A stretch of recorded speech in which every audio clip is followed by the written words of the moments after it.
हमारी अगली खबर जो है वो उत्तर प्रदेश सरकार के मंत्रियों की जो तरक्की के तमाम दावे हैं उनको मुंह चिढ़ाती है, क्योंकि मामला ही ऐसा गंभीर है। आज बात हो रही है यूपी के सबसे बड़े और पैसे वाले निगम उत्तर प्रदेश राजकीय निर्माण निगम की। जिस राजकीय निर्माण निगम में कभी करोड़ों अरबों के लाभ का दावा किया जाता था, वह यूपीआरएन अब करोड़ों के घाटे की ओर जा रहा है और इस घाटे के चलते ही उसने अपनी 13 इकाइयों को बंद कर दिया है, बंद करना पड़ा है। ऐसा क्यों हुआ? काम की कमी, इंजीनियरों का भ्रष्टाचार और बदलते माहौल के चलते आज उत्तर प्रदेश का राजकीय निर्माण निगम आप ये कह सकते हैं कि डूब रहा है। एक जानकारी दूं कि जो यूपीआरएन है उसका जो पिछले साल का टर्नओवर था वो लगभग 3000 करोड़ के लगभग था। इस वित्तीय वर्ष में तो 2000 पर भी पहुंचने के लाले हैं। तो घाटा भी बढ़ रहा है और घोटाला भी बढ़ रहा है और ये दोनों यूपीआरएन के खाते में जा रहा है। यूपीआरएन के इंजीनियर भ्रष्टाचार के दलदल में फंसे हैं।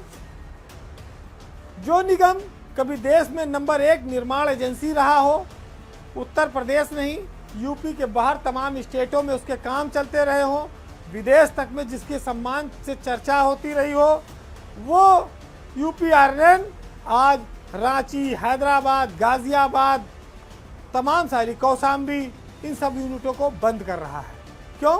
क्योंकि ये घाटे में थी। यूपीआरएन की बर्बादी को आप मायावती सरकार से भी जोड़ सकते हैं। जब स्मारक घोटाले में इसमें तमाम सारे बवाल उठने लगे, सीबीआई जांच के आदेश कर दिए योगी सरकार ने और तमाम इंजीनियर फंसते चले गए, जिसके बाद से 6-7 सालों में यूपीआरएन का व्यवसाय लगातार गिरता गया। इस जिम्मेदारी के लिए मंत्री जितिन प्रसाद, प्रमुख सचिव नरेंद्र भूषण और निगम के एमडी संजय तिवारी भी जिम्मेदार हैं। ऐसा नहीं है कि निगम डूब जाए और मंत्री और एमडी और प्रमुख सचिव मौज मारते रहें।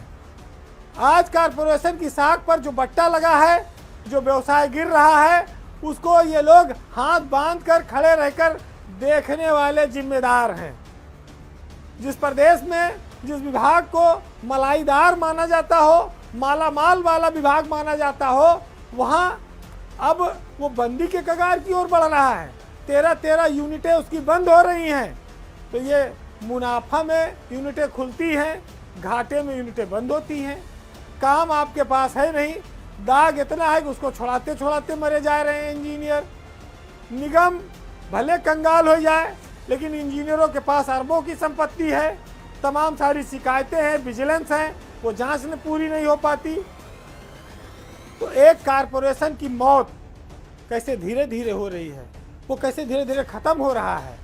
उत्तर प्रदेश में जो कभी बहुत मुनाफा देता था, सरकार के विकास कार्यों में जिसका बड़ा योगदान था, अब उस पर 50 करोड़ के ऊपर के काम करने पाबंदी भी है। ऐसा नहीं है, सिर्फ इनकी लापरवाही, बेईमानी के नाते, इनकी गुणवत्ता खराब होने के नाते ये जहां हाथ लगाए वहीं गड़बड़ करके आए। आज ये निगम खस्ता हालत की ओर बढ़ रहा है। एमडी संजय तिवारी जब से आए हैं, निगम को उन्होंने डुबो दिया है। उनके राज में काम खत्म होता जा रहा है, गिरावट आ रही है। लेकिन यहाँ तो तबादलों में भ्रष्टाचार मचा रहा, पीडब्ल्यूडी में तो मंत्री क्या देखें। 7 महीना होने जा रहा है सरकार बने, 8 महीना। न निगम को उबारने की किसी की सुध है, न काम लाने की। यहाँ तो अपन इज्जत और जान बचाने में लगे हैं। मंत्री सोचते कोई दाग न लग जाए, प्रमुख सोचते हैं कहीं बेईमानी न हो जाए, कोई ऐसा काम न हो जाए। नीचे वाले इंजीनियर जो थोड़ा मोड़ा मिला उसको अपना समेट रहे हैं। तो पीडब्ल्यूडी भी उसी रास्ते पे देर सवेर जाएगा। पीडब्ल्यूडी इन सबका पिता है, उसके 2-3 संतानें हैं, जिसमें यूपीआरएन भी आती है, उसमें ब्रिज कारपोरेशन भी आता है। यहाँ एमडी बनने के लिए बड़ा बोलियां लगती थी, लेकिन अब हाल ये है कि वो खुद उसको ग्लूकोज की ज़रूरत है, अस्पताल में खड़ा है कि हमारा इलाज करो। जब सरकार के उपक्रम डाउन जाएंगे तो स्वाभाविक है कि उस सरकार की सेहत पर भी इसका असर पड़ेगा। घाटा कहीं भी होगा तो विकास और सरकार की स्थिति दोनों को प्रभावित करता है।